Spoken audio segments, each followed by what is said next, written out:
No. Oh, no. Oh, no. Aye. All right, so you want to do some follow-up. We can start with handwriting recognition, which I'm assuming is more of John's follow-up. Yeah, I don't know why none of us thought of this, probably because we're all Westerners. But the one thing we didn't talk about with iPads and styluses or styli is that handwriting recognition is good. Text input with a pen is good for people who don't write with Roman characters, who have tons and tons of characters, Chinese, Japanese. It's a pain in the butt to enter those with the keyboard because they have to have these crazy multi-level keyboards where you tap one key, then tap another, work your way down to the actual character you want, or combine multiple taps to make one thing. Whereas these people know how to draw it if you just gave them a pen. So if you can recognize that, it's actually way more convenient than trying to use a keyboard. So that, I mean, I don't know if that's harder or easier than recognizing, I assume it's harder than recognizing, regular Roman characters that we have. But it's definitely, if you can get it to work, it's definitely more convenient for the person inputting the characters than hunting through some crazy keyboard. Yeah, absolutely. I will say that a friend of mine, Will Haynes, he had shown me, he lives in Tokyo despite having grown up in Australia, and he had shown me the Japanese keyboard. I'm sure there's like a name for it, like kanji or something like that. And that's probably wrong too. But anyway, he had shown me the Japanese keyboard, which involves, drawing these little characters on the bottom of the screen, very much like the Palm was way back in the day. And as someone who has never seen that before, it was amazing. It was extremely cool. And I could see how having a stylus would make it that much better. Monk Bent in the chat room is telling us that very few people write with characters these days. And most of the young people, because everything is digital, just deal with the crappy input systems. So it could be that everyone just gets over this and they forget how to write their traditional characters. I don't know. I mean, like, we've been the people in the Far East have been getting along without this for a long time with these various hacks of keyboards that have hierarchies to them, or graffiti-like systems where you do a series of strokes to sort of narrow down, and it's kind of like autocomplete for individual characters, which represent entire words or ideas. So we are already be past that threshold. This is where we need someone from the Far East to come on the program and tell us whether this is something that people actually like. But it's so hard to say how. I mean, we'll talk about this later when we talk about Apple's earnings, how things play in countries other than the United States and what those markets really want. And it's very difficult to tell how much of what Apple does is influenced by people and cultures that we know nothing about. Yeah, absolutely. As a quick aside, Marco, Tiff's car has the iDrive with handwriting recognition. Is that correct? It does, yes. Do you use it ever? I tried it, I think, once, and it wasn't really worth it because it was actually slower than just using the wheel to go around picking the letters, because you have to draw the characters one at a time. So you write the character, and then you wait, and then it recognizes it, and then you keep going. And so, just because of the lag inherent in those steps, it just wasn't really any faster than using the wheel. So I just use the wheel now when I drive our car. Fair enough. I mean, it's not a one-to-one comparison, but it was the closest that I could think of off the top of my head. You could possibly argue it's better for safety that you're not looking at the screen as much. In practice, that's not true. In practice, it is just as distracting as using the wheel, and you still have to look at the screen just as much. So I just try not to enter navigation directions while I'm moving. Yeah, that seems like the smartest approach. Yeah. All right, so we had a very interesting email from Matt Chandler, and I really wanted to talk about this, and then I thought, well, maybe that's mean of me. And then someone else who is not me, and I'm guessing is not Marco, added it to the show notes. This is why Marco should look at the show notes before the show. So he'll know when he has a question that's directed to him. Oh, you picked out this one? Oh, boy, this will be good. Yeah. Okay, so from Matt Chandler, I listened to Marco on the talk show, the episode Now It's All Floppy, where he discussed how Apple's feedback system is, quote, extremely hostile, quote, because among other reasons, you get no feedback or response from Apple when you file a radar. I was surprised by this, as some of my friends and I have filed bug reports for Overcast, both through Twitter and email, and have never received any feedback, no form, response, tweet, or favorite on Twitter. This didn't bother me as I didn't expect a response, but I wondered why Marco called this behavior by Apple extremely hostile while he takes the same approach with Overcast. Yes, Overcast is smaller, but it certainly receives much less feedback as well. Thanks for the great show, and Marco, thanks for the great work on Overcast. I can answer this one if you want. The reason I put it in here is not because necessarily I felt Marco had to answer it, but I felt like anybody can answer it. Casey, do you want to answer it? Marco, I know, can answer it. I can answer it. Can anyone in the audience not answer this? I mean, I'd be curious to hear both of your answers. To me, it seems pretty obvious that even an operation the size of Overcast, if one were to acknowledge every single bug request and report and feature request, that would be a tremendous mountain of just thanks and okay and I got it and dupe and et cetera. And I can see why Marco wouldn't want to do that. But the difference is Marco's business isn't, well, I don't know. I already feel like this is a weak argument, but Marco's business isn't to make other people's bug reports his job. Whereas when you're providing developer tools, that kind of is your job. John? Yeah, what was your answer, John? Oh, you want my answer now? Well, I think Matt Chandler knows the answer too. Yes, Overcast is smaller. You think? Is it a little bit smaller than Apple? Maybe a little bit smaller than Apple. I'm not sure. We have to check Marco's earnings for this year to see if he pulled in $18 billion in profit this quarter. I don't think he did, but we'll check. I didn't quite hit that target, no. Yes, Overcast is smaller, but it certainly receives much less feedback as well. Exactly. It is smaller and proportionally receives less feedback. How much smaller than Apple is Overcast? And what proportion of his things, so that's one thing. Obviously, it's ridiculously smaller. It's one person. He would spend all his time just dealing with bug reports. And the second, Casey already covered it, he's not a platform. He is not publishing APIs for people to write code against. He has no developers. There is no Overcast developer program. There's no Marco Arment developer program. People are not paying for a membership to a thing to be supported. You're merely a customer and sending a report. Now, all of that said, that's not to say that he shouldn't give responses, forum responses, personal responses, or whatever. To the degree that he feels like he can do sort of the Daniel Jalkut, I give you amazing, exceptional customer support, he should by all means. It is a good thing to do that. But on the list of priorities, responding to every single bug report and giving an acknowledgement that it was received are probably pretty low for a one-person shop that's doing all the stuff that Marco is doing.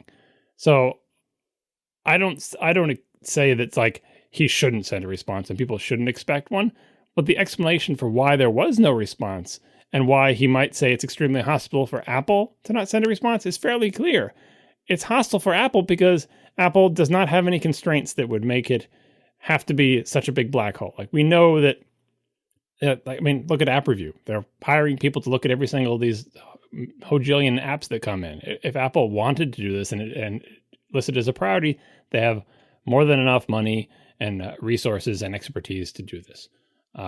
So that's why it's hostile for Apple, because from Apple, it's like a choice. It's like a prioritization of something that we think should be much more important to Apple than it is. And we know they have the resources to do it. In Marco's case, you could still be angry at him because you got exceptional support but from this other one-person operation because they value support more than he does. But if Marco shifts to do support differently, he's got to pull from someplace else. So what other part of Marco's business do you think he should sacrifice to make sure that everybody who sends a bug report gets a reply? These are trade-offs that he makes, and you can argue whether they're the right trade-offs or whether you like that kind of company, but I don't think you should be confused about why Marco can call Apple extremely hostile for doing the same thing he does, because he's not Apple and they're so different standards apply. So Marco? This is going to be possibly a little controversial. Not that I should be that surprised, or anybody who knows me should be that surprised by me prefixing something I'm about to say with that. This should be good. Wait, let me go make some popcorn. Hold that thought. The sad truth is that it is not worth answering your email. You plural, not like, you, this guy, you, everybody. In general, on average, it is not worth answering your email. And let me go into why that is. That I don't say this to be a jerk. I'm saying this literally as like just simple time constraints and economics. So here's how this works. This morning, so usually I go through the Overcast feedback email in the evening or like before bed on the iPad. I'll go through it a lot there because I respond to almost none of it. Really, almost none. I respond to maybe 3 or 4 emails a day from that account. Since last night, when I last cleared it out, I've received 207 And there's still 3 more hours today before I go to bed. So I expect to receive maybe 220, 250. We'll see what happens. That's pretty typical. Most days I receive between 60 and 200. I'm getting a little more now because there's some sync bugs that I'm trying to squash. When you buy my app, so I'm a one-person company. I blogged about how much I made. It was like $160,000 before expenses and taxes and all that stuff last year. So that's roughly what I make. It's one developer's good salary. It's not stunningly great. It's just a good developer salary for the level of experience I have. That's not so much that it would make a lot of financial sense for me to hire a support person, for instance. I have tried outsourced support services in the past. I've had very mixed results with them, and I question whether that was money well spent at all. I could also attempt to answer more emails by using TextExpander to make my few form answers and just send those to everybody. And I did that for the first couple of months of Overcast, and I question whether that's better than not answering them at all. Because, and I should point out, on Hello Internet, they had a similar conversation of this a few months back. Is something that you're pretty sure is like a form response, a template response, is that actually better than no response at all? Is a response that is clearly insincere and that I didn't put a whole lot of time into, is that really a good thing? That's up for debate as well. The simple fact is, when you get 200 support emails a day and you're one person, and my job is not answering email. My job is making the product and making it work for everybody. And responding to email, and this isn't just support email, this is email in general. Responding to email is one of the least time-efficient things you can do. It really, of course it varies depending on why you're responding to the email, who you're responding to, and for what. But in general, responding to email is an extremely inefficient use of limited time, because you are taking your time to produce something that's only ever going to go to one person. Whereas if I spent that time instead fixing the bugs that everyone's complaining about, then they're fixed for everyone. Or if I can make the product better in some way for everyone, that's way better use of that time than responding to every email one by one saying, thanks for the report, I'm looking into it, or thanks, I'm about to fix this, or this is fixed in the next version, or the version is pending approval. It's such a better use of time. In an ideal world, you would have time to do both. I recognize that. But this is not an ideal world. This is reality. And in reality, when you have an app that is free up front, and that the most you can ever hope to make from somebody is $3.50 before tax, it's really hard to justify spending a ton of time on answering individual emails. And I knew that going into it. I knew that from Instapaper. So the entire app is designed in such a way that it sets expectations accordingly. You'll notice in the app, nowhere does it say support. It only says feedback. And on the feedback link, first, before it lets you email it, it shows you a page with an FAQ and known bugs and what's being fixed in this version, what's being fixed in the next version. It shows you this page to try to address what you're about to tell me, so maybe you don't have to tell me. Maybe you can help yourself. Maybe you can save yourself the time of sending me the email. Certainly it saves me the time of having to read it or answer it. And it says right there, I will read every email. Which, by the way, even that takes a lot of time, a lot more time than I would have expected when I wrote that. I read every email, and I say I will read every email, but I also say I'm just one person with limited time, and so I cannot guarantee a response. And the result of that is I respond to almost none of them, because I literally don't have the time. I would so much rather spend that time fixing the bugs and making the app better for everyone than responding to one person. And I know that sounds cold, and I know that sounds harsh, but that's the reality. That's when you're paying so little for apps, that's kind of part of it. That's kind of what you have to expect from that. That's all involved in this. And so the reason I don't answer my email most of the time is because it's not because I'm a jerk, at least in my opinion. You can make your own evaluation of that. It's not because I'm trying to be a jerk. It's because I've decided it really is just an incredibly bad use of time. And I know that's not going to please everybody, but I think it will please the most people overall for me to be doing things that make the app better for everyone rather than spending 3 hours a day answering email. I don't remember if I've ever told this story publicly, but I feel like I have. I have a couple of thoughts. First, I remember vividly that when you and I kind of got reacquainted, so to speak, because we were old friends, kind of fell out of touch, not in an angry way, just fell out of touch. And then we were starting to get back in touch, and I would send emails to you periodically. And this was when Tumblr was really starting to take off, and Marco Arment was starting to become like a thing more than it was just a person. And I would send you emails, Marco, and I would never get a reply, or I would get a reply really, really late. I remember one time Aaron and I were on our way to New York, when this was when you were at Tumblr, because we ended up visiting you at Tumblr. We were on our way to New York to visit, and I think I'd tweeted about it or something like that. And you were like, wait, you're on your way to New York? And I said, yes, I emailed you about that like 2 months ago. You said you did? And so, and God, did it annoy me so much at the time. But then fast forward a few years, and suddenly I'm on a podcast and we get email. Oh, do we get email? In fact, we even got an email about how we tell people not to send us email. Yes, we did. which actually made some really good points, but I couldn't help but laugh at the irony of it. But anyway, and so I don't know how to explain it other than however much email that you, the listener, gets, there's a decent chance that those of us on the show get more than that, and Marco gets more than that still. And the other thought I had is, how many shows across how many podcasts have talked about how email is such a problem? There was that wonderful episode of Hello Internet. I think Mike and I have talked about this on Analog. God knows that Merlin has talked about this constantly, and for good reason. The reason everyone complains and moans about email is because email is kind of an inherently selfish thing that nobody really deliberately signs up for, and it just kind of happens to them. And so how you deal with that, you do the best you can, and that's what Marco's doing.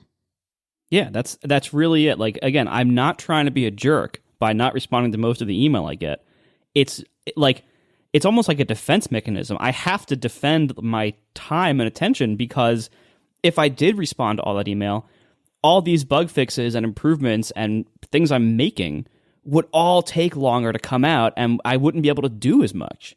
You could spend your entire day just doing email, because remember that email, once you respond, now you're engaging with that person. And like, from that person's perspective, it's just them and you. And from your perspective, you're holding now 200 simultaneous conversations, maintaining state in each of those conversations, remembering who that person is and what they said previously. Basically, imagine, you get 200 emails, support emails today. If you responded to all 200, then those 200 send the response back. Then tomorrow starts, and you get another 200, and you start responding to those. Like, you will spend 100% of your time conversing over email with people who have problems with your $5 application, right?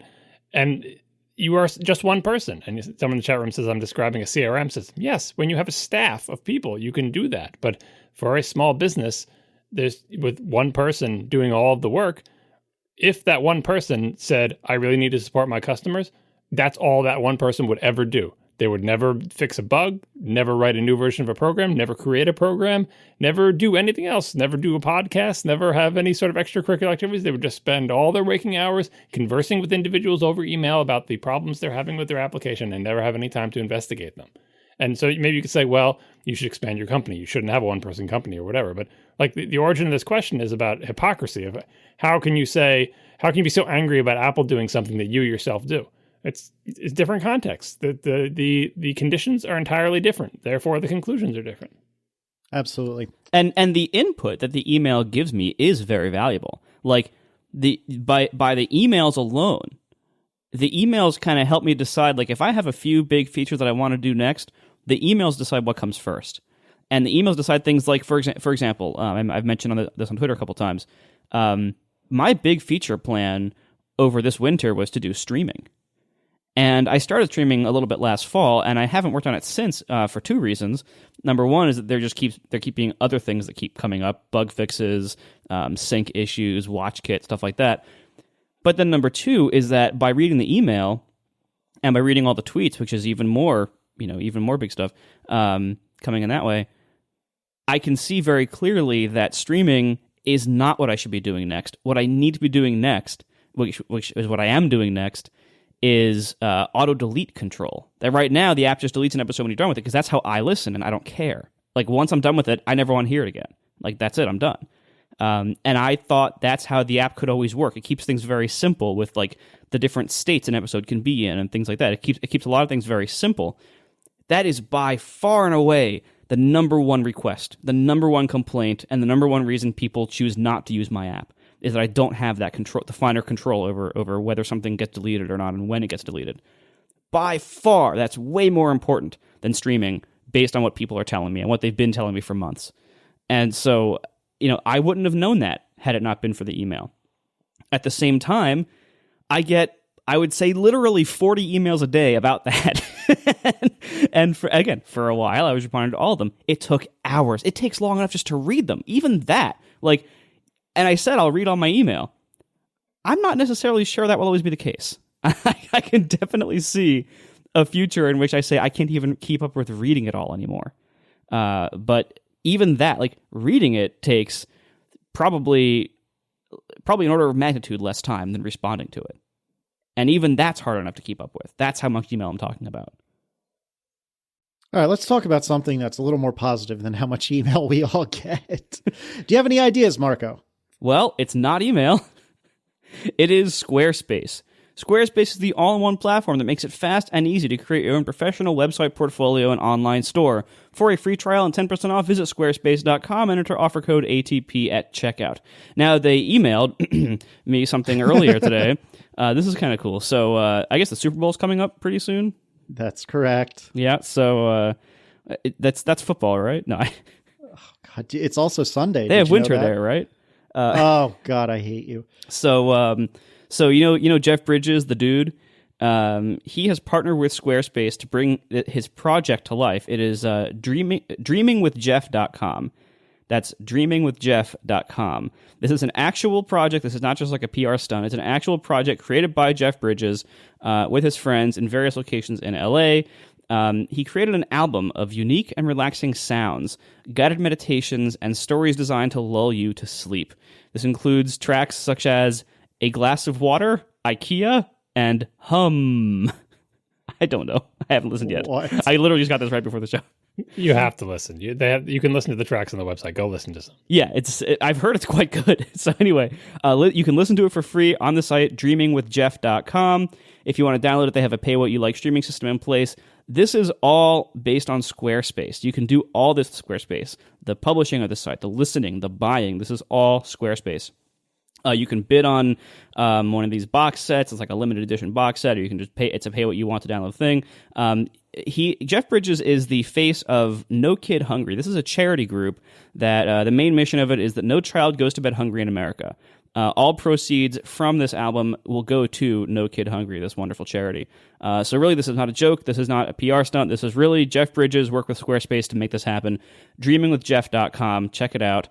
And you can watch the Super Bowl on 2/1. I assume that's this Sunday. Do I have to tell anybody besides myself what date the Super Bowl is? Yeah, tell me. I didn't know which Sunday it was. Okay. You guys. Oh, God, you're so bad. Anyway, so they've worked with Squarespace to, I guess he's going to be involved in their Super Bowl commercial. Like, they're doing a Super Bowl commercial again this year. I think they were the first one last year. So Jeff Bridges is going to be in the Squarespace Super Bowl commercial, all worked in with this dreamingwithjeff.com project. So check it out. Watch the Super Bowl. I'm reading an ad to tell people to watch the Super Bowl to see the full commercial for Squarespace with Jeff Bridges. Anyway, check out Squarespace. It's the best way to build a website. We talked about it so much in the past. We'll talk about it more in the future. They have all these new features with Squarespace 7, this whole new design, tons of great new features. It is still, as usual, beautiful design, simple and powerful, 24/7 support. All this for just $8 a month, and you get a free domain if you buy a year up front. And start a free trial. This is a real free trial with no credit card required. Start building your website today. When you decide to sign up for Squarespace, make sure to use the offer code ATP to get 10% off your first purchase and show your support for our show. Thank you very much to Squarespace. Start here, go anywhere. Did you look at the songs, Casey? No. You should. I looked on my phone on the mobile site and I have this cool little tape player thing and little music players embedded in it, and they are absolutely crazy. Good, crazy? It reminded me of something that John Roderick would make, because they both have the similar kind of voice. They're both a little beardy, and just wait, how does one vocally sound beardy? There is a song called and it's like because he talks over them, and there's this music. Like, just listen to them and tell me if you don't picture John Roderick doing it. Anyway, it's all for charity. You should go do it. Spend some money. Wow.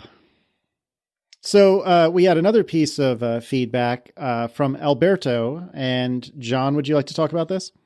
Sure. This is a question. Well, we get lots of questions in the same vein. Most of the questions are like, I'm just starting out in field X and you people have some experience in field X. How do I get started? So on and so forth. This is a little bit of indirectly related to that.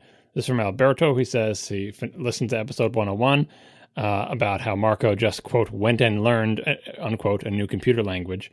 And he was wondering how you go about learning something so complex by yourself in a short time. Do you just sit there with a textbook and start reading? Do you open up a compiler and try it and see what's what? Alberto says he wants to expand his very simple programming skills, and any tips you will give will help. This whole vein of feedback where people want advice on how to get better at something they think we know how to do better than they currently know how, it's always very difficult. People always ask me for recommendations of things to do or books to read, and I wish I had go-to answers for them, but I don't. But for this specific answer, I'll just let Marco answer it. I think there is an explanation of how Marco was able to pick up Go in such a short period of time. Well, can I interject before that happens? We get this, notice I didn't wait for your answer. We get this question constantly. We get this question, what should I learn? I want to learn to program. Where should I start? Or alternatively, I'm about to start iOS development. Should I learn Swift or Objective-C? And we get this question so darn often that I actually wrote a very short blog post about it. And it's only a couple paragraphs. We'll put it in the show notes. But suffice it to say, I think the key phrase in that blog post, which conveniently is in bold, is find a problem to solve and then solve it using the most appropriate tools. And that's really all it comes down to as far as I'm concerned. And I think that Marco is about to tell you that that's kind of the path that he followed when learning Go. Yeah, that's pretty much it. So, I mean, first of all, if you only know one language, and if you're new to programming, or if you don't know any programming languages yet, this sounds like a bigger deal than it really is once you know a lot. Like, when you've been programming for long enough, you start realizing, especially if you're exposed to a lot of languages, you start realizing that they're a lot more similar than you think. There's a lot of overlap. Usually the differences are really relatively minor and come down to like minor syntax details and then the available libraries that are built into the language or that are available for it. So like the names of things you're calling might be different. The symbols that you're using for certain things might be different, but you're kind of doing the same kinds of things, or at least there's a lot of overlap. And the concepts carry over. And so learning a new language really is it's nothing like learning a new human language. I mean, I know they have similar concepts too, but there's a much higher learning curve for like human spoken languages. There are more keywords. Yeah, yeah, the vocabulary is much bigger. They're a lot more complex. Like going between programming languages is a lot simpler than it sounds if you're not a programmer or if you're new at it. It sounds like it's a lot, but it's really not. And yeah, it's basically what Casey said. The way I learn, and I don't know if everyone does this, but the way I learn is basically I have a problem that I need to solve in that language that both the language is well suited for and that I'm very motivated to do. So when the App Store came out, I learned Objective-C and I learned the frameworks around Cocoa and UIKit because I really wanted to make the Instapaper iOS app, and that was the only way to do it. So I did it, and I plowed through.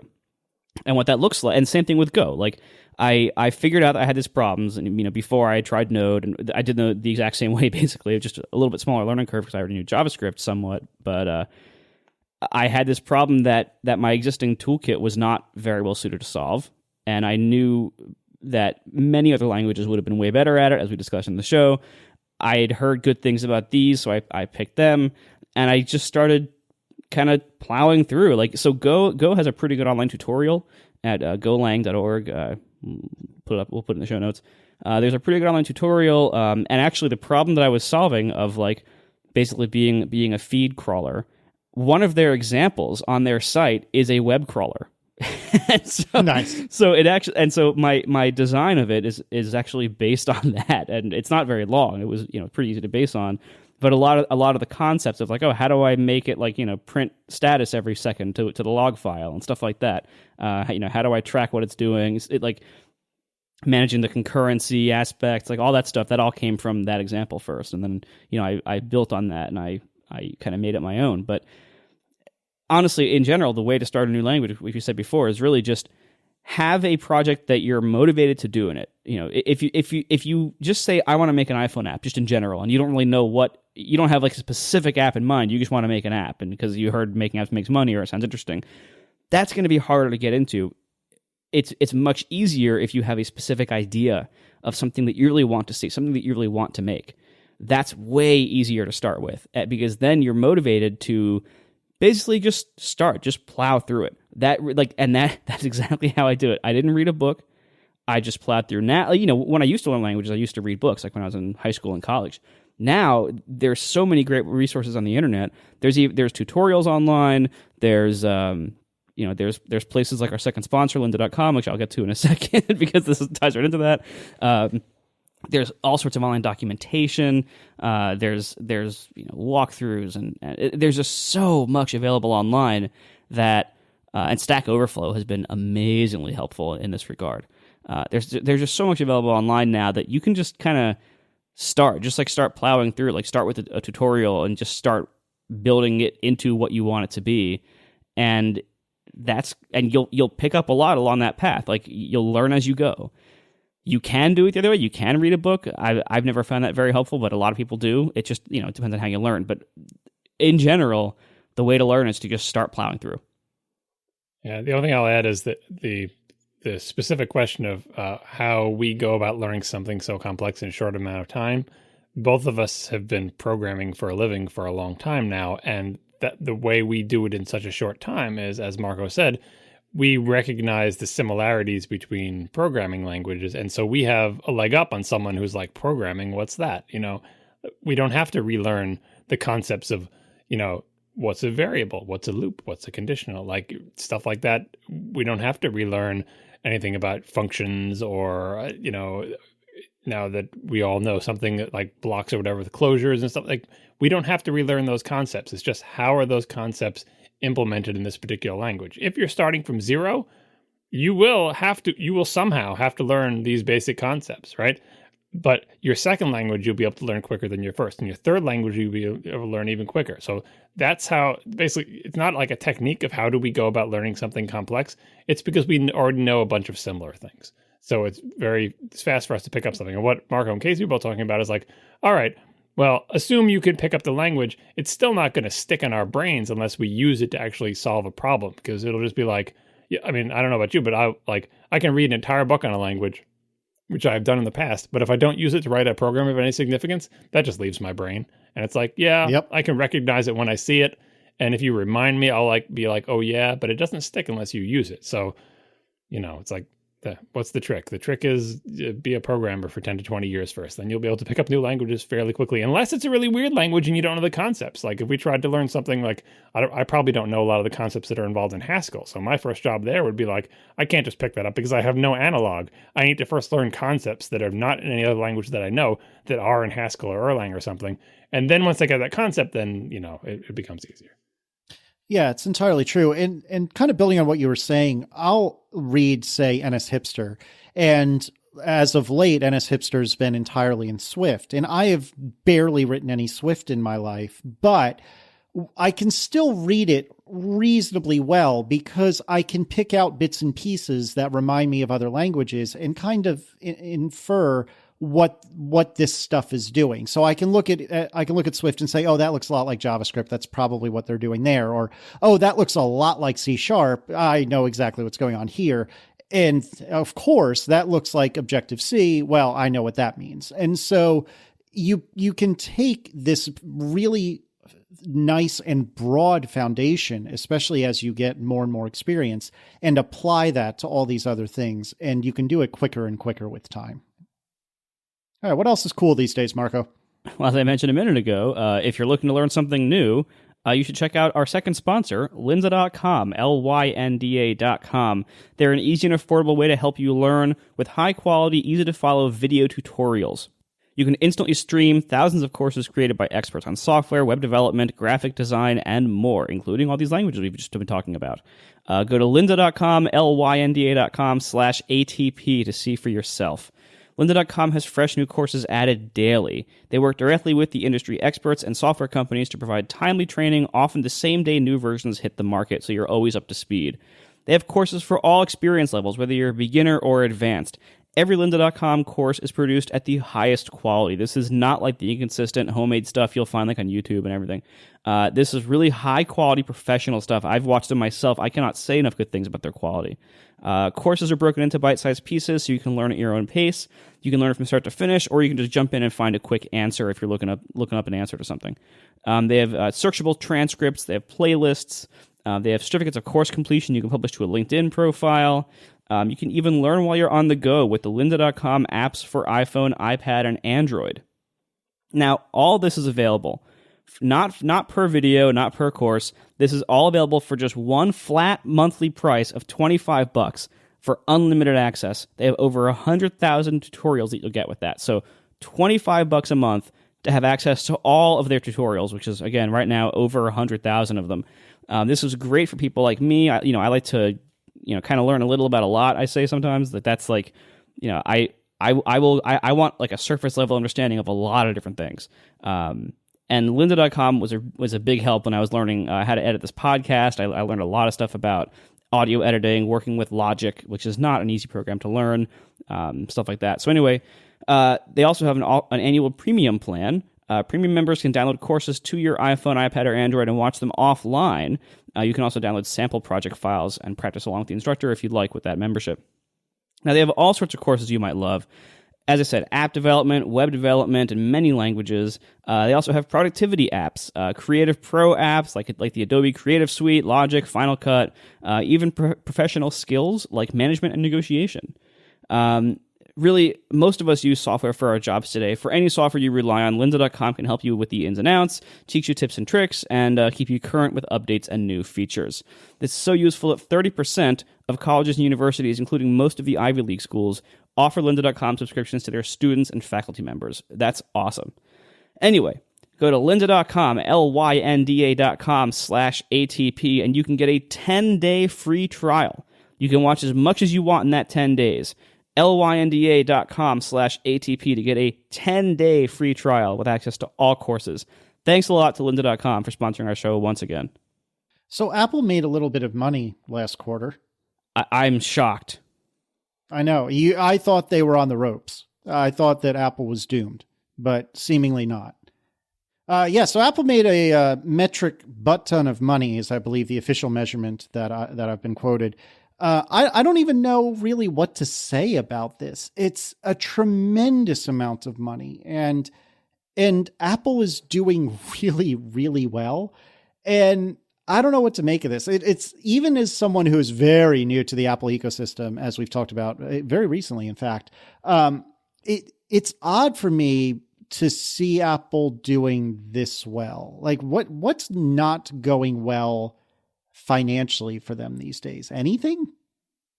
I mean, even a tiny part of Apple's business, like the iPod business, for instance, even that is doing amazingly relative to many other companies. Yep. It's like, and people mentioned apparently like the amount of money that they lost due to currency fluctuations this quarter was like Google's entire quarterly profit, something like that.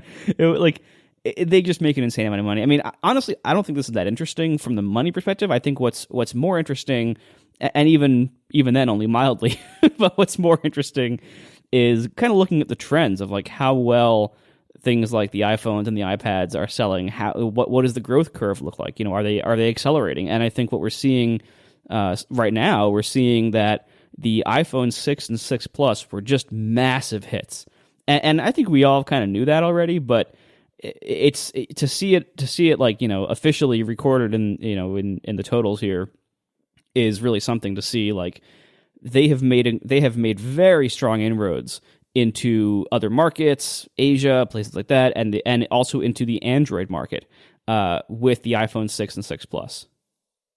Yeah, I think these financial stories are mostly interesting in the ways they sort of highlight Apple's impotence. Not that that's the main story.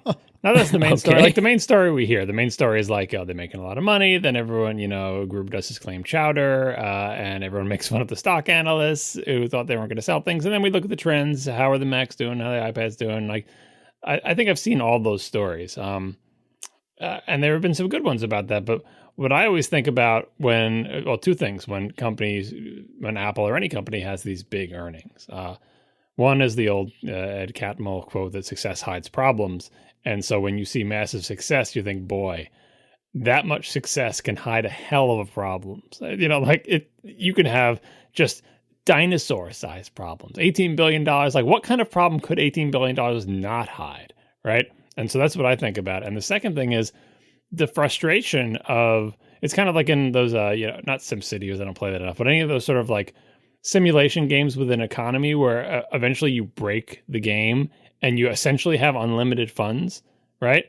And yet there are things, even with unlimited funds, there are things you can't do because usually because the game world doesn't allow it. This is where the analogy breaks down. But when I think about Apple with all this money, is all this money is not enough for them to buy their way to, whatever you want to pick, to do network services as well as Google or Amazon or even Facebook, to be able to hire and retain the world's best talent. Like there are some problems that throwing money at them just will not solve, right? And that must be frustrating because it's like, how do you get these things that we need to get? What do we need? And most companies is like, oh, if we only had more money. But at Apple, it's like, no, we have all the money in the friggin' world. Why can we not turn this money into insert thing that Apple feels that it's lacking? And from the outside, there are many things that we feel Apple is lacking. And on the inside, I bet the main thing I think they're lacking is how can we get really good employees? Because we all know what it's like at Apple or any large organization. Everyone can't be in charge at Apple. So, some people have more of a say in what the company does than others. It's a hierarchy. Every corporation is a hierarchy. And so how can you get all of the world's best people? You can only get all of the world's best people who want to work for a company. And only a certain number of those can ever rise to a position in Apple where they're in charge of anything. And really smart people want to be in charge of something because they're really smart people. So that's why people come to Apple, get experience. And if they're really awesome, they leave and start their own companies or do their own thing. So maybe they come back. It's frustrating to see talent leave you and go to other companies or go to startups. But that's kind of the nature of the business. And so that's why it makes me think about all this giant mountain of money is if I was at Apple, I'd be like, how do we transform this money into improvements in our products and services? And all we do on the show is talk about all the areas where Apple is weak. And I think of every one of those areas, and almost all those areas, money may be necessary, but it is clearly not sufficient. Because if all it took was money, they would be great at everything. Because they have and this is not like they've had blowout quarters before. They just have a massive amount of money in the bank. They have a massive amount of money. Like they could, it's like, why not just pay all your employees $5 million a year? Apple could pay done. And then all your employees leave because they retire on their $5 million in the first year. And you're like, well, we just destroyed the company with money. That was a really bad idea, guys. So it's actually, it's kind of like Brewster's Millions, a reference that neither one of you get because you weren't born, but that was a good movie. Nope. Everyone go watch Brewster's Millions to understand the problem that Apple has. Yes, Apple is Richard Pryor in this analogy. Oh, I love Richard Pryor. Oh, see, now I actually want to watch this.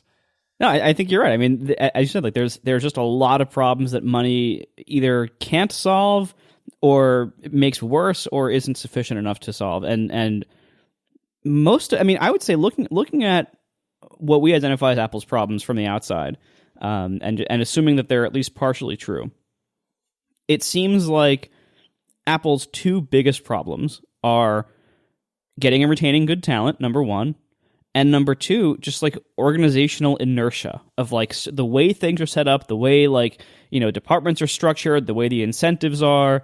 I honestly, I think anyone interested in the quality problems or perception of them, whether you think they're real or not, I think you should listen to this week's episode of Debug, which is Nitin Ganatra and Don Melton, part 3. And they talk about this. They talk about these accusations of quality issues. And it was interesting to hear. I mean, partially, I think they were actually especially Nitin Ganatra. I think they were actually quite defensive. But it was little. I had mixed emotions listening to it, but it gives a lot of insight into the way things are done at Apple, and they don't work there anymore, but they were there fairly recently, and they were there for some fairly recent releases, and the way things are done, it sounds a lot like all the high priority bugs tend to get fixed, but there's not a lot of time left for the less high priority bugs.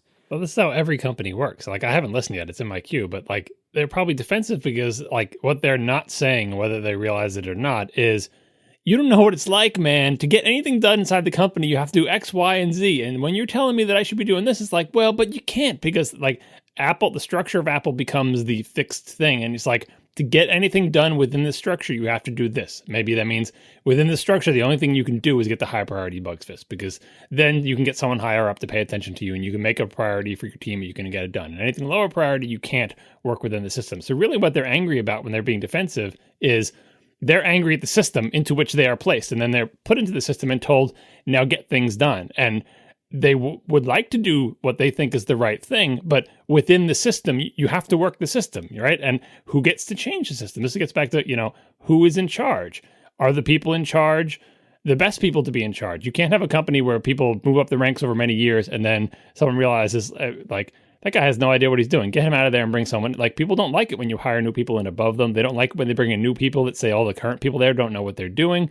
Change like that takes time because egos get bruised and people have to be kicked out of the company. And if there's too much churn, it seems like a volatile place and it's not fun to, like, all the problems of any human doing anything in a group are magnified in a corporate setting. And that is the main sickness of all corporations. And I would say Apple has done better than any other company to fight against the sort of corporate malaise to actually produce good products. And they're rewarded with buckets of money. But even those buckets of money can't cure all the sicknesses within the organization, and no amount of money can make it so that people who want to be chiefs suddenly want to be your Indians.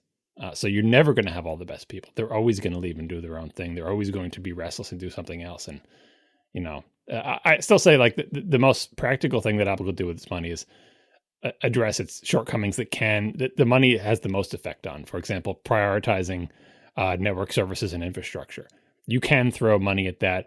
If people learn that Apple was going to spend $300 billion trying to catch up to Google and Amazon and Facebook and network infrastructure and data center expertise, a lot of people who have network infrastructure and data center expertise would go work for Apple. But right now, those people don't want to work for Apple because the idea is that Apple is a place where those things are not prioritized and all the glory people are working on UIKit or whatever.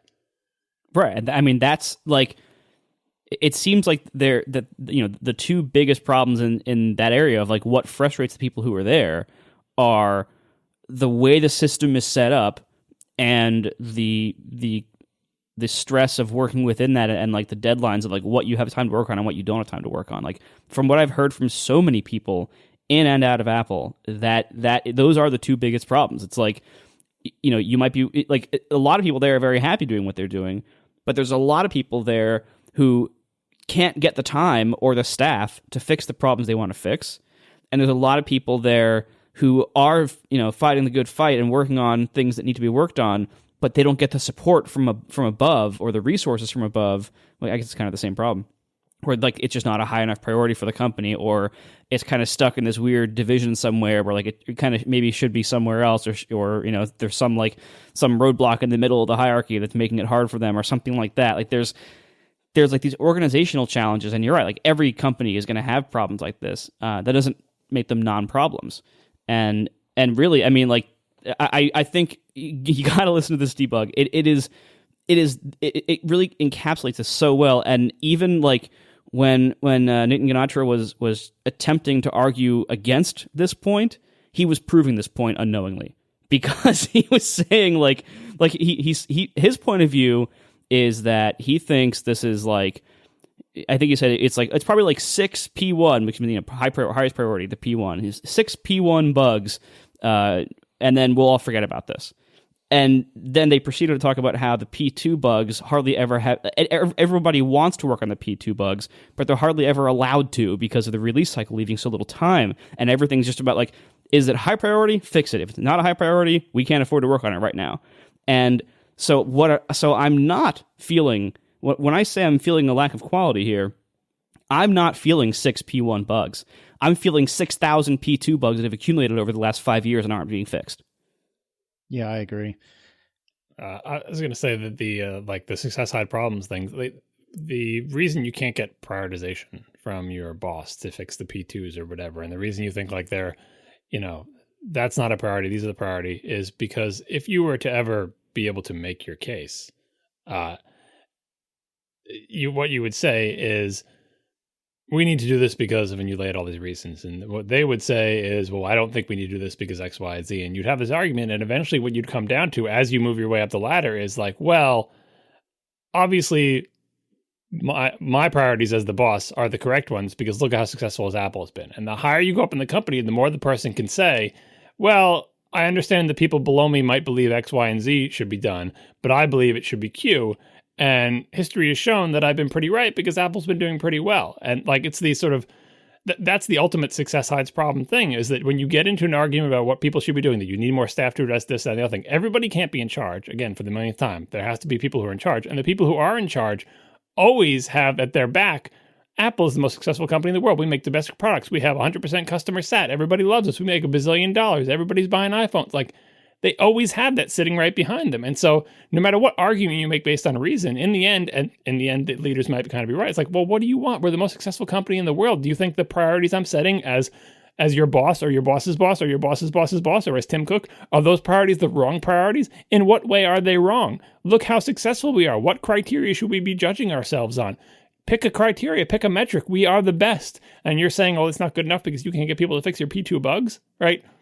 That's success side problems. That's what you run up against. And if you're one of the lower down people and you can't convince the uppers, it's like either you agree that they kind of have a point and you become a company man and you argue that Apple doesn't have reliability problems on podcasts, or you leave the company and say, well, these people are never going to listen to me. And whether they're right or not, this is not the environment I want to be in. And so you leave. Yeah, speaking of podcasts that we haven't listened to yet, or at least I haven't, a friend of the show, Ben Thompson, was on the talk show this week. And one of the things that I noticed in the notes was them talking about Apple employees who have gone on sabbaticals and then come back. And I know that both you guys were mentioning that a minute ago. And then with regard to the P2 bugs that Marco was talking about, I know I brought this up a couple episodes ago, but the Andy Matuszak interview on Objective-CIO, he talks about that and indirectly, but just talks about how the incredible pace and the priority of just getting new hardware and other super important things done prevents them from working on kind of the not as showy issues. Right. Or major changes over time. Right. So both homework assignments if you're bored. All right.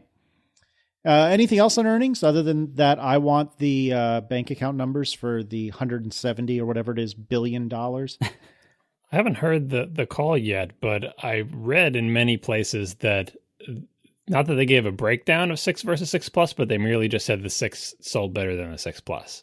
Did you guys read that as well? Yeah, that's what they said, that the 6 was the top seller in the line. But they didn't say what the ratio was, and they don't usually break down the ratio like that. So I don't think we'd ever get good info on that. I'm mostly interested in. I'm always interested in not so much what they don't say, because they don't say pretty much anything, but what they do say. What value is there, or what would motivate them to tell us that the 6 sold more than the 6 Plus? Right. I don't know. I mean, it doesn't. I can't even think of like a cynical like faking out your competitors like. Maybe they just, I don't know. I don't understand why they would say that. And all I can think about is like, why did you tell me that? Like, I assumed it. I assumed it before the phones were even released that the 6 would sell better than the 6 Plus. You're not telling me how much better, so it doesn't give me any actual information other than like 6 sold more than the 6 Plus. But why are you telling me this? I don't know. It's funny. I actually asked on Twitter, why wouldn't they say that? Because I was having a dunce moment. And it was like, well, why not? I mean, who cares? We're all friends, right? And immediately I got 1,000 replies, very gently telling me I'm an idiot. But a lot of the responses were, well, don't give your competitors anything. And that makes sense. And gosh, there was one or two others that were really good, but it basically boiled down to what you're saying, John. Why share that information? What good does what benefit does Apple gain from sharing it? Yeah, I mean, I guess Apple breaks down things that it doesn't have to all the time, but like product mix is one that Apple is almost never broken down. I've always assumed there's lots of reasons, like you said, if people give you good responses. I always assume the reason they don't break it down is because they don't want to tell their competitors sort of like this is the mix of demand for these products. So if you're going to make a line of phones, this is roughly how many big ones this size and how many small ones this size you want to have, right? Exactly. Like they just that's not the reason. That's just the reason I always think of. There are actually probably even better reasons. But then that was making me think why. I mean, someone in the chat room said they were answering our question. Yeah, but the press asks questions all the time at these conferences, and Apple just says no, we're not going to tell you that. They do it all the time, right? Why decide to say that the 6 earns more? It's not even anything. They're not even bragging about it. It's not like a thing that you're bragging. They're not countering a story. I don't think. Is there a story out there that I don't know. I can't figure it out. But maybe they just they decided to throw the press a bone and tell them this because it's another bullet point for a story. But I don't think it puts Apple in a particularly good or bad light. Anyway, I haven't listened to the call yet. We'll see what it was really like. All right. So there's been a little bit of rumblings lately, which I was not aware of until somebody else pointed it out. And in this case, Wes Dart from Australia, he or she said it might be worth revisiting the new photo app for Mac. I remember you guys were pretty excited about it. I have a daily Google alert for all news about it. It seems Apple have been removing references to it from their website. That doesn't instill a lot of confidence, does it? I mean, that's probably not a good sign. And it also was funny to me, semi-related, that somebody pressed Tim Cook on whether or not, on the earnings call, whether or not the Apple Watch is really going to be released early in 2015 because it's apparently coming out in April.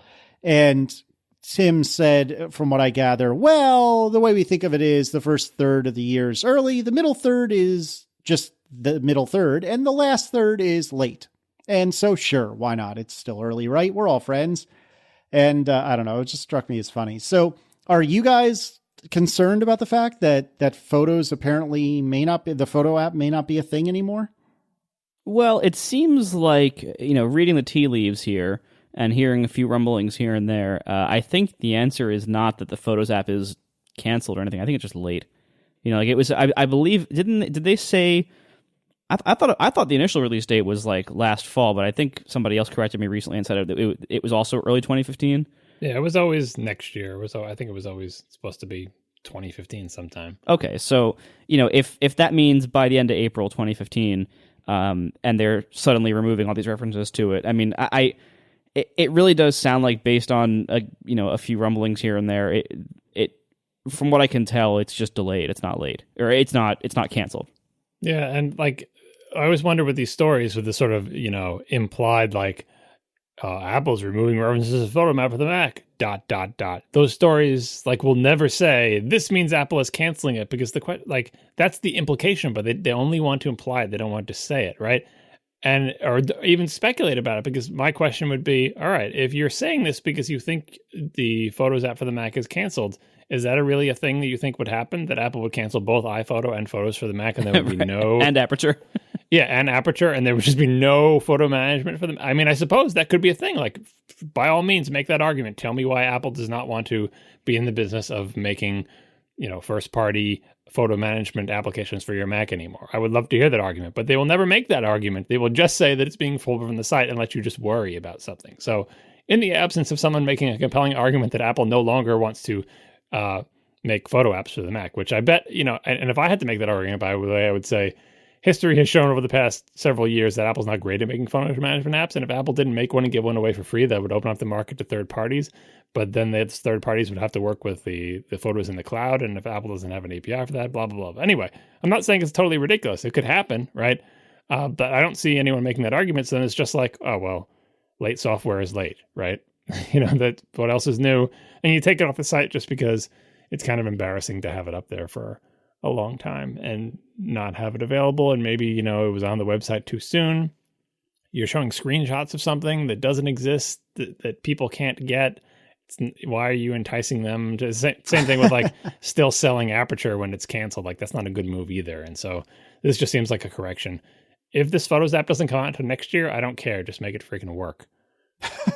That's the thing. I mean, like you're right. Like it's Photos on your Mac. That's such an important thing. Like that's not something you can like mess with. Like I wouldn't, if it was a beta, I wouldn't install it. Like, I don't know if I'm going to even install the final version when they say this is a really like. Seriously, just to try, like I barely trust iPhoto with my photos, and like this new system, whatever it is, I'm gonna run it in parallel with iPhoto for a long time before I trust it. Yeah, I mean, like whether I use it immediately and whether I like kind of trust it with everything immediately will entirely depend on whether I can read its directory structure. if I can read it back out and I can back it up with Time Machine and all that stuff as we talked about months ago when they announced this, I'll be comfortable using it. If it doesn't have all those things, it's going to be a tough sell. Yeah. Anyway, we didn't actually get a third sponsor this week, so instead I decided to kind of throw this one to two conferences that are run by our friends and are really nice. Both happening in March, both happening... Oh boy, I got to consult the CGP Grey video. Is Ireland the UK? No, I think the bottom half is. Anyway. The bottom. That's how they refer to it, I think. The bottom half. I remember seeing that on that video. Yeah, me too. Yeah, so anyway. Oh, God. You're going to get so much email. To review, the two largest islands in the British Isles are Ireland and Great Britain. Ireland has on it two countries, the Republic of Ireland and Northern Ireland, while Great Britain mostly contains three, England, Scotland, and Wales. These last three, when combined with Northern Ireland, form the United Kingdom. Anyway, NS Conference at nsconference.com is an awesome conference that is in, oh boy, Leicester? I think it's Leicester. It's like the Boston style. You just kind of delete the middle of the word. We can get some help from this in the chat. There was a good video I saw of Americans pronouncing British place names. I should find that for the notes. Leicester. Leicester. Like a creepy dude, Lester? Yeah, sure. My bad. Here it was. I was so smug. I thought I really nailed it, but I was wrong. Anyway, all right. So that's March 16th to 18th, nsconference.com in Leicester in the UK. Speakers to this include some of my friends, Jesse Char, Daniel Jalkut, Paul Kafasis, Laura Savino, Jamie Newberry, and a bunch more people who I don't know quite as well, but it's a very, very good list. And I will be speaking there as well. I tend to speak at about one conference per year, and I've been wanting to do this one for a while, and the scheduling just never worked out until this year, and I'm very happy to finally work this out. So check out nsconference.com. Also, OOL. I apologize to Casey because he really wants to go and probably won't go because baby stuff is hard. And so, not that I blame you. So anyway, it's OOL, ULL.IE. This is March 30th and 31st in Killarney, Ireland. Speakers to OOL include lots of people we know. Jason Snell, Guy English, Dal Rimple, Georgia Dow, Dave Wiskus, Serenity, Renee, some guy named John or Jonathan Gruber. I think he's an economist, and more. Go to ULL.IE because that's pretty cool. Anyway, so NS Conference and OOL, wanted to give them a nice shout out since we didn't have a third sponsor this week. Anyway, what else? So we're going to get so much hate mail, and I'm not looking forward to it. Anyway, I wanted to quickly talk about a tweet that I had seen retweeted by my friend Andre Arco. This tweet is by Gary Barnhart. It says, the history of programming is much more about programmers' unacknowledged emotional attachment to familiarity than it is about invention. And the first thing I thought of when I read this tweet was Marco's insistence on sticking with PHP forever up until a month ago. The difference, though, in Marco's defense is that you acknowledge your ridiculous insistence on this ridiculous language rather than just stick your head in the sand.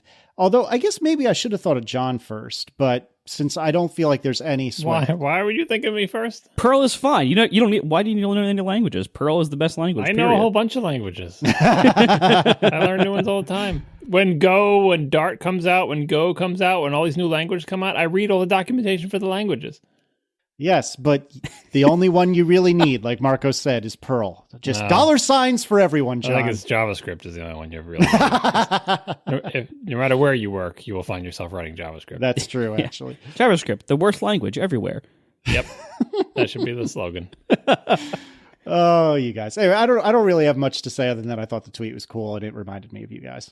Yeah, that's true, not just of programming languages, though. It's true of anything. Like, again, with any sort of group organization with a hierarchy where people are in charge, there's going to be an attachment of the people in charge to the things that they are familiar with. And since they're in charge, they get to impose that on everybody else.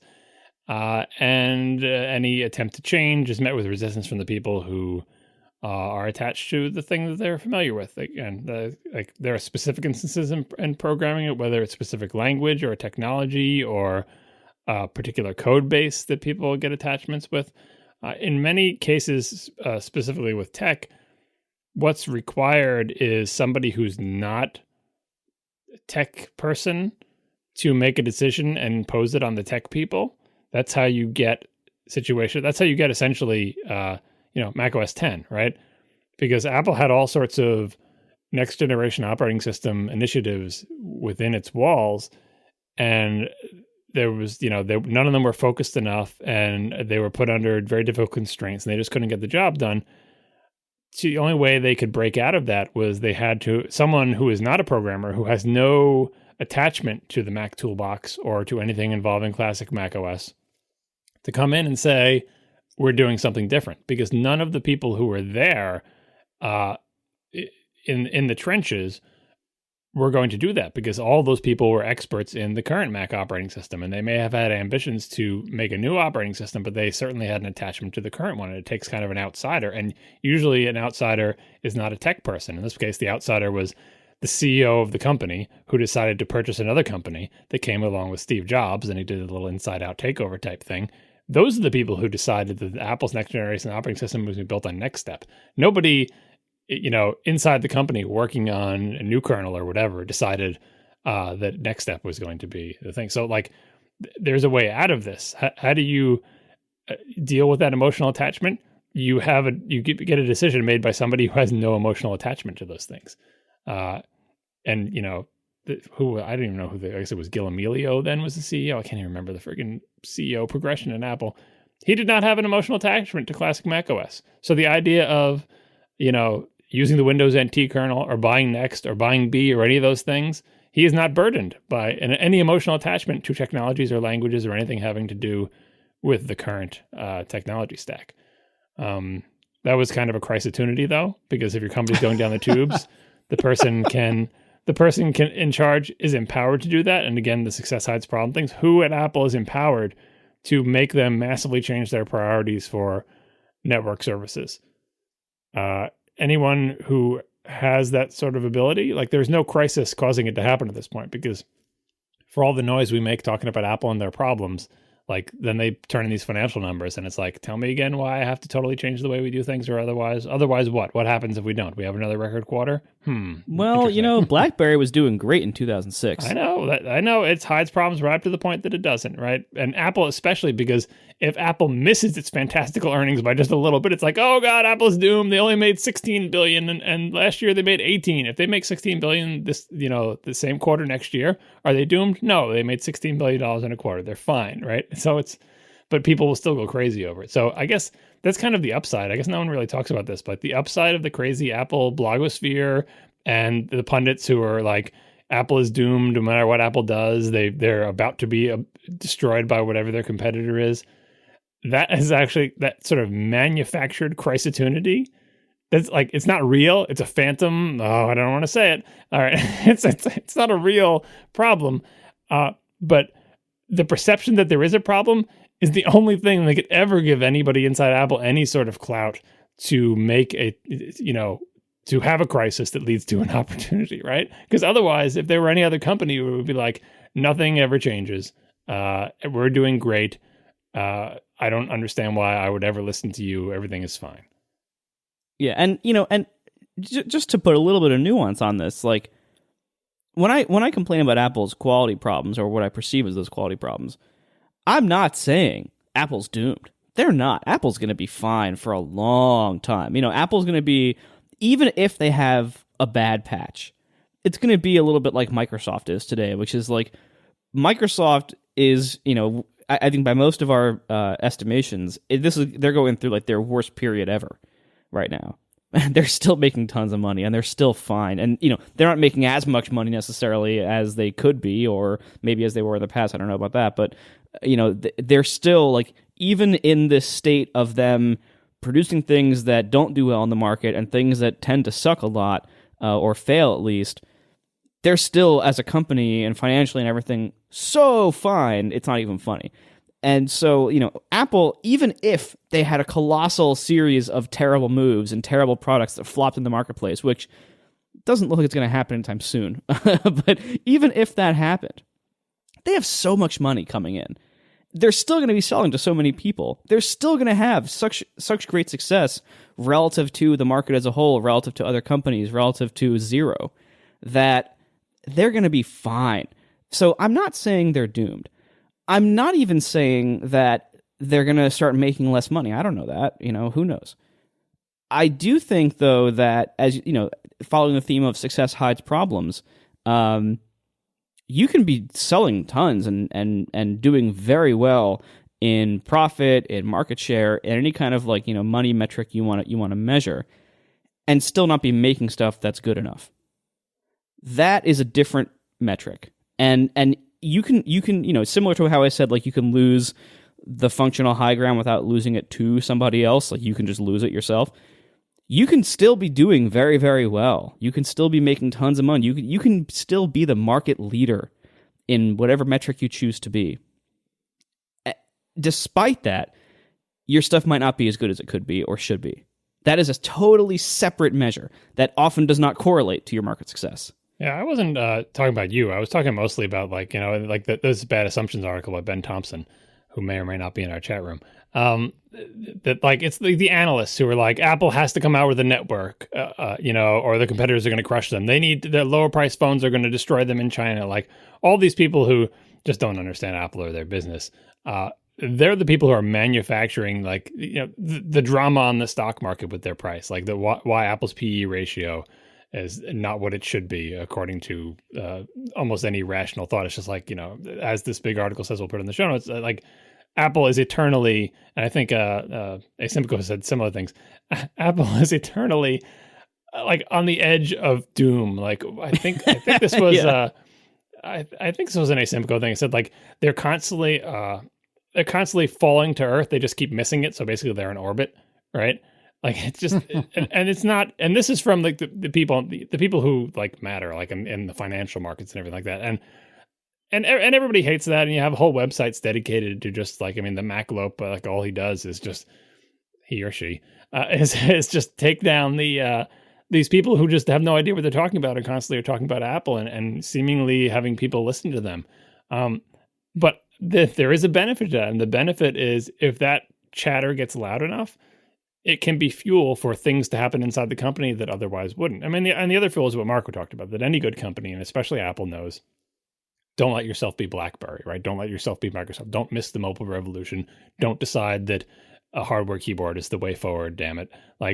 You can always get blindsided. And if I had, and Apple, to its credit, and perhaps better than anyone else, has been really good over the past decade or so about trying not to let that happen to himself, not resting on that's what the watch is all about. Is the watch the right thing? Is the Apple TV the right thing?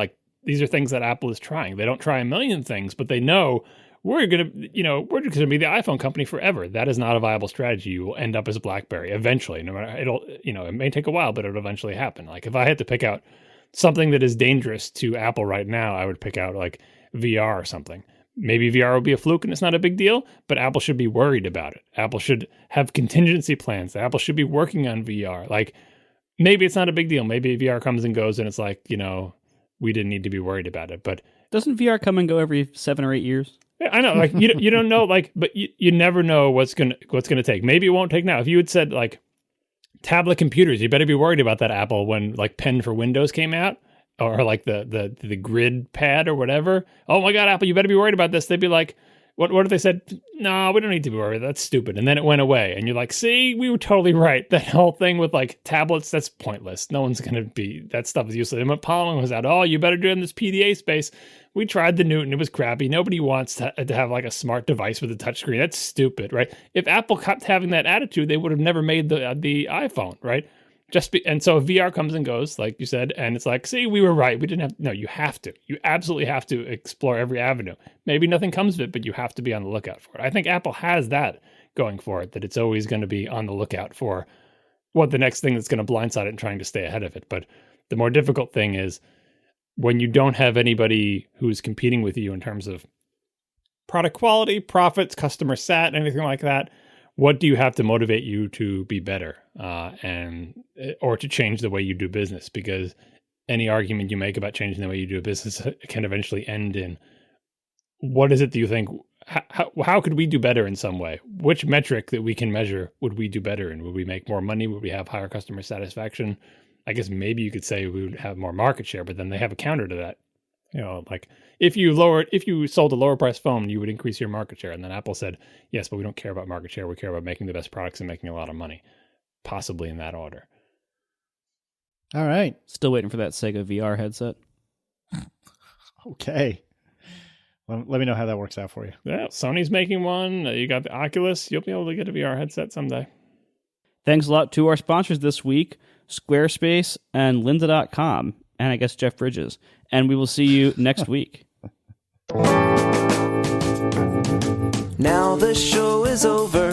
They didn't even mean to begin, 'cause it was accidental. Oh, it was accidental. John didn't do any research. Marco and Casey wouldn't let him, 'cause it was accidental. Oh, it was accidental. And you can find the show notes at atp.fm. And if you're into Twitter, you can follow them at CASEYLISS. So that's Casey Liss, MARCOARMENT, Marco Arment, SIRAC, USA Syracuse. It's accidental. They didn't mean to. Accidental. Tech podcast so long. What else going on? Anything fun? I mean, at this point, I think we're never going to watch the Microsoft thing, right? Because we all forgot to do it for 2 weeks in a row, right? Oh, were we supposed to? I'll probably watch it a little bit. I read articles with highlights, and like I know more or less what was announced. I just want to see it, I guess. I mean, sometimes when I watch those things, it very quickly becomes not about what's been announced, but about how it's being announced. Yeah. And sometimes that could be good, and sometimes it can be bad. If it's really long and boring, then it's bad. But you can always be surprised. Like I would remember that one of the best Microsoft things I watched in a long time was that when Windows 8 Metro was like announced, and it was like the UI guy explaining the UI philosophy behind the Metro interface. That was really good. Yeah, I think, I mean, I've heard so many people talking about this Microsoft thing and various things about it. I think the biggest red flag for me is that all these features that are designed for, like, it sounds like they have basically like one continuous UI between phones, tablets, and PCs, and convertible laptops and everything.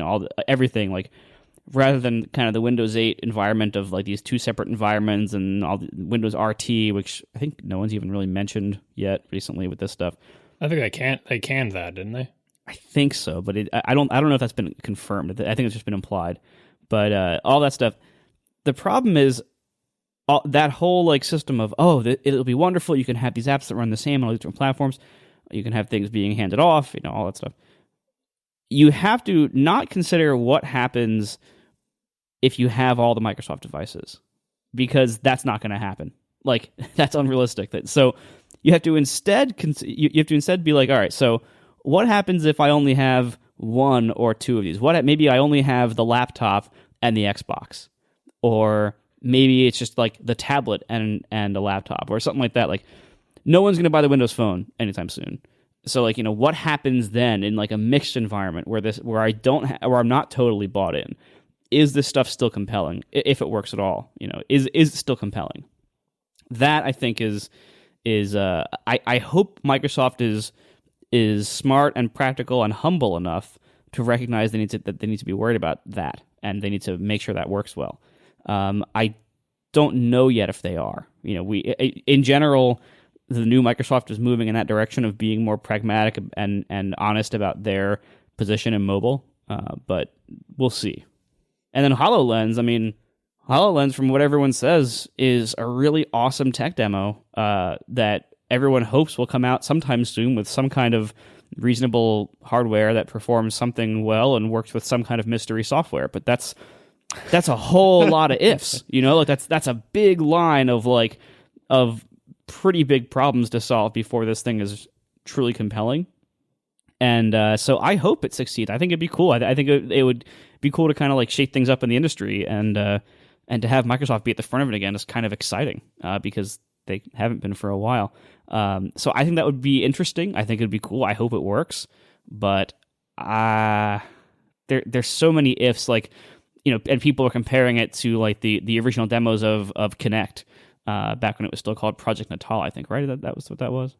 Sounds familiar. Yeah. So like people are saying like, you know, the original demos of that were like insanely awesome, ridiculous stuff, and then the real thing came out and it wasn't nearly that good in reality. And so like that could happen here, but you know, from what everyone has said who has tried the HoloLens at the press event, everyone said like it was really good. It was actually really good. But of course it was all prototype hardware, prototype software, pretty far from reality, pretty far from release. So yeah, but like I saw some people who are normally skeptical say it was really good too, but it's like really good, like a fun amusement ride. But I'm like, what problem is this solving for me? Like in gaming, it's easier because like gaming is an amusement ride. That's the problem it's solving for you. It's entertainment, right? But for something that's not a gaming system, the demo could be amazing because you didn't know that the things you're experiencing were possible, and it was a super rock solid implementation of these ideas. But then it's like, if you gave this to me and put it in my house, what would I use it for? Games are easy. I would use it to have fun, right? If it doesn't make me sick and it's fun and novel and interesting and it makes new gameplay thing, like it's just fun. So that's all you need out of that. But for like, they kept showing people like 3D modeling and stuff. Are you kidding me? Take someone who uses Maya all day and tell them you're going to do everything with HoloLens. It could get there eventually. Maybe you have to do, but like those applications are fiendishly complex. They're like the UI looks like the dashboard of a 747, right? You're going to try to do that by waving your hands around in space. What is it making easier? What is it making possible or easier for people in those complex? Are you going to use it for word processing? Are you using it for web browsing? Like maybe, I don't know, but like it's up to Microsoft to figure that out. And putting a bunch of people in these little things and having them be wowed by technology it's a start, I guess. But you know, the Apple thing is you have to come up with at least one thing that you think this thing can do better than something else, and you have to be right about it. And I don't know what that is yet. Yeah, there was a good discussion about this on Rocket, our friend's new podcast by Brianna Wu, that she was talking about, you know, like she does 3D work all day, and she knows, and other people who do it, and she knows like that's not really how people do 3D work and everything. I think too, you know, we've seen as, you know, tablets have gotten big and phones and everything, and we've seen you know, all these like weird peripherals that the computing industry has tried over time. I think we've mostly figured out the things that work really well for most tasks. And I'm not saying that we can never do anything different or that we can never find better ways, but a lot has been tried and a lot has failed. And I think when you look at like to get a lot of work done, a lot of precise, complicated work done, a keyboard and a pointing device and a screen is really, really effective. And again, that might not be the most ideal solution, but we have a lot of inertia behind that solution. Well, you just got to wait until it becomes the best way to do it. Like touchscreens, we had touchscreens forever. People hated them. People just hated touchscreens. How long have we had touchscreens? Practically my whole life we've had touchscreens, and universally reviled, right? And does that mean touchscreens are a bad idea? It's like, no, someone eventually has to do them right enough that you go, oh yeah, touchscreens. Apple happened to be the one that got there, right? And so VR is the same way. We've had VR forever. Every time we've seen it, it's like, half the time it wasn't even good as an amusement, like those big giant heavy things you put on in the 90s in a video arcade. It wasn't even fun, right? We're probably at the point now where you can make fun games with it if they can work out all the problems. But we'll know it when someone finally crosses that threshold, and it's, you know, like, it's not like VR is a bad idea. The reason people keep trying is because it's an amazing idea. You just got to be the first one to do it right enough that people go, oh yes, every other, and people will say, every other previous effort of VR or AR sucked, and this is the one that's good. And you won't even have to convince people, because no one needs to be convinced now that touchscreens are a good thing. And people born in the, sort of the post-smartphone era will never believe you when we said, well, for all my life, touchscreens were terrible and everybody hated them. And it's like, well, what was different about them? They were slightly less responsive. Like, that's it? Like, yeah, it's pretty much it. Some of them you had to press real hard. Some of them were a little bit less responsive. Like, it doesn't take much, right? So that's why people are excited about Oculus, because it seems like, and again, I haven't tried it myself, but it seems like they've crossed that threshold into no longer sucking for games, and we'll see. I've tried an Oculus Rift. Which one? I have no idea. As soon as I tweeted about it, everyone was like, which one? I have no freaking clue. But I tried one. I genuinely don't know which one. I'm not trying to be funny. I tried it for 2 minutes, and it was cool as hell. And I was playing like one game where I was flying around and like shooting at something or other. And I played another game where basically I was just, I don't even know if it was a game, to be honest. I was just walking around like a balcony on the edge of a cliff, and it's freaking trippy, man. It is weird. I am not typically prone to motion sickness, so I didn't get any, and I only had the headset on for a couple of minutes. But I would assume, since there is even the slightest bit of potential latency between real world and it, that John, you would vomit profusely. But I mean, I thought it was spot on. I thought it was really cool. Well, I think that's the challenges they're taking. One of them is motion sickness. Can you make this so that a reasonable percentage of the population does not get motion sick? And you just have to keep trying to make it, reduce the lag and, make it, because most people don't get motion sick just walking around all day in a 3D world. Once you put that thing on your head, any disagreement between what your inner ear is telling you and what your eyes are seeing is going to be interpreted by people who are prone to motion sickness as, maybe you've eaten poison. You should vomit that up now. So like, that's the problem they're working on. Essentially, what they're saying is, we're looking at low latency displays and reduce tearing and reduce latency, but that all that builds up to, is this something that a large enough portion of the population can use and will find fun? Because that's the goal. You want people to buy it, right? And it seems like they're getting closer to that threshold, right? But that's just for games. Microsoft, nothing so far that I've read or seen, and I've read a lot but not seen much, has convinced me that they have reached the iOS moment, the iPhone moment for touchscreens. Like, that they have, this is a thing that everyone will want to use. It's not just an entertainment. It is actually a better way for you to interact with software because of reasons XYZ. And I haven't seen that yet.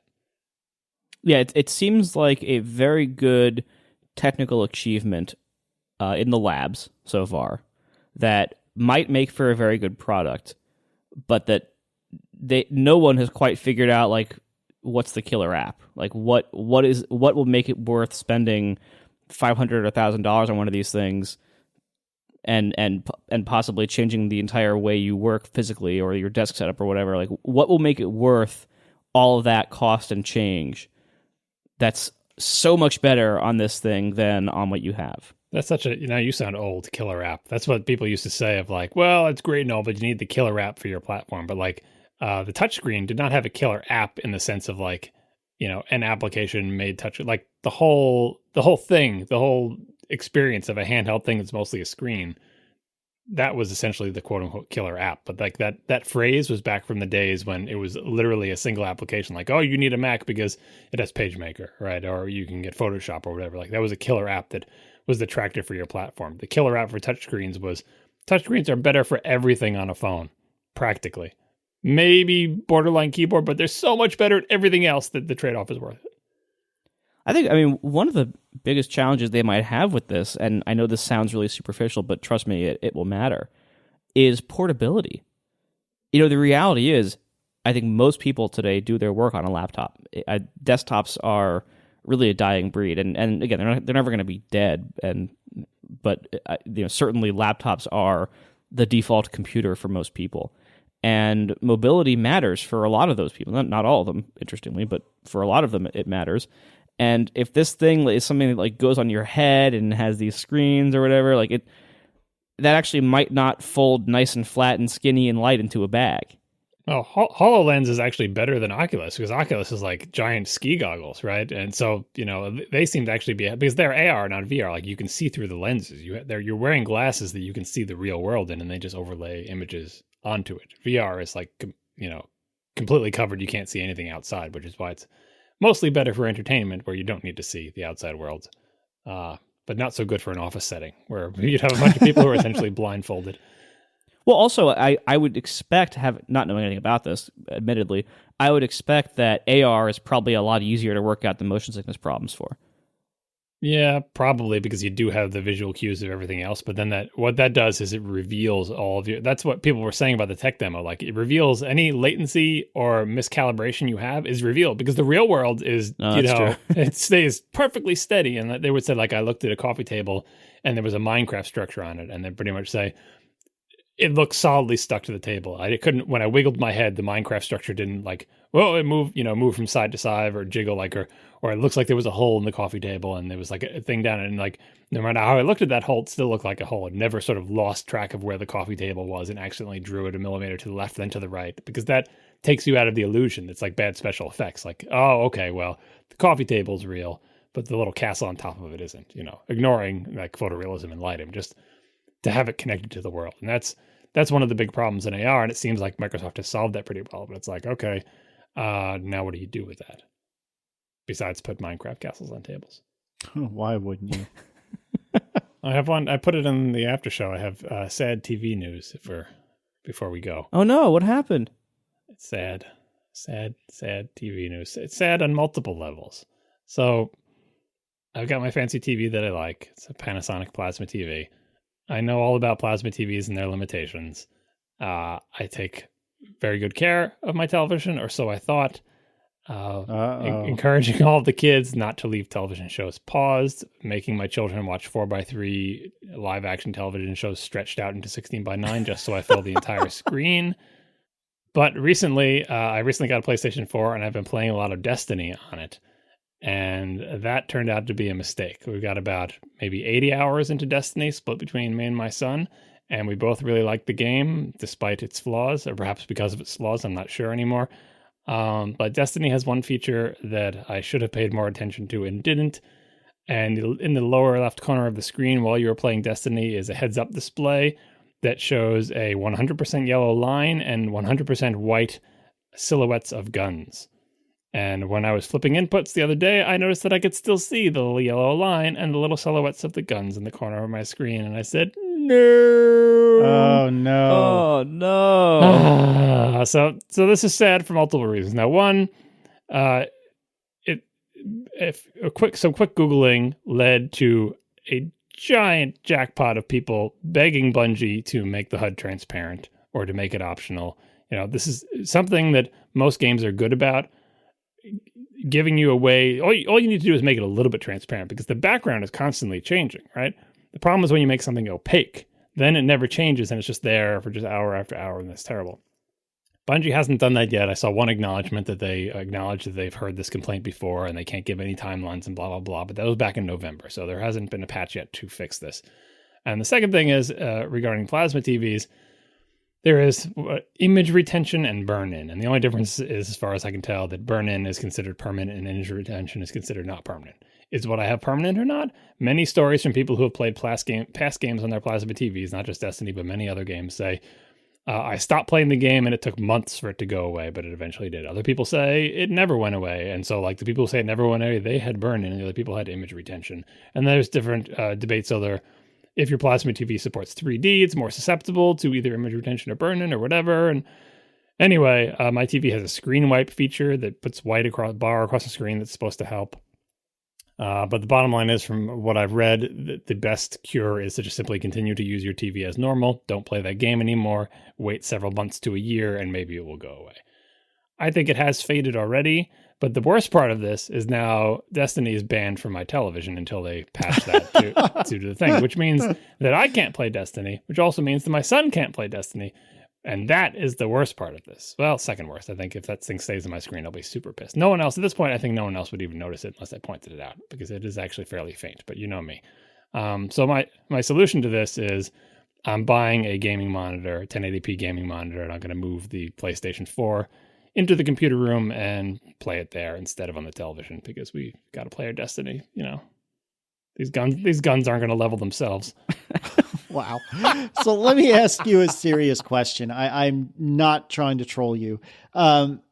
You bought this TV, this specifically a plasma TV, if I understand things correctly, because the blacks are better, but otherwise it's mostly the same as any other TV. Is that? No, pretty much everything about it's better. It handles motion better. The color accuracy is better. The blacks are better. It is better than any television you could buy, except for the possibility of OLEDs. But OLEDs, by the way, also have burn-in problems. Well, anyway, what I'm driving at is you bought this TV for a difference that probably only your robot eyes can see. No, anybody could see it. Anybody could see it. Put them next to each other in a showroom. You will pick my TV as the better looking one. Yet you can't use the TV to do the one thing you want to do with it, which is play Destiny. No, because the Destiny, like for video games, it's all the game's fault, right? No, right, well, right. the motion is an important thing in gaming, right? But the thing I really want a good picture for is for television and movies, like live action, because games they're limited by the graphics that are in the games. They're not photorealistic, and I want to watch my favorite movies and television shows and all that other stuff on my nice fancy screen. I'm perfectly happy to move my gaming to a little 23-inch monitor in the computer room, right? But I am not happy. I wouldn't be happy to watch like my Studio Ghibli Blu-ray on a little tiny computer screen, or to watch the Godfather movies on a little tiny computer screen, or to watch the next season of Game of Thrones on a little tiny computer screen. So I'm still what I'm trying to do is preserve my TV for its intended purpose, which is watching television and movies. Its intended purpose is not gaming. And in fact, the monitor will probably have a much lower input lag and lower latency than my television does for gaming. I tried to get a TV that has low input lag as possible to make it acceptable for gaming, but it'll probably be much better on this monitor that I got. All right. Well, I'm sad to hear that. Yeah, and I worried about it for other games too. Like Zelda games have HUDs and stuff too, but all you need is a little bit of transparency, and it has not been a problem with any. And I've gamed a lot on that, like hundreds and hundreds of hours I've gamed on this TV and on my previous TV. So someone in the chat room is complaining that stretching 4:3 is a crime. I'm not saying I watch shows like that. I'm saying I make my kids watch shows like that. They're watching Full House. It's standard def. I make them stretch it. They watch Full House? Yeah, that's their reruns for it. The show looks awful in any aspect ratio. Oh, come on. Cut it out. No. Oh.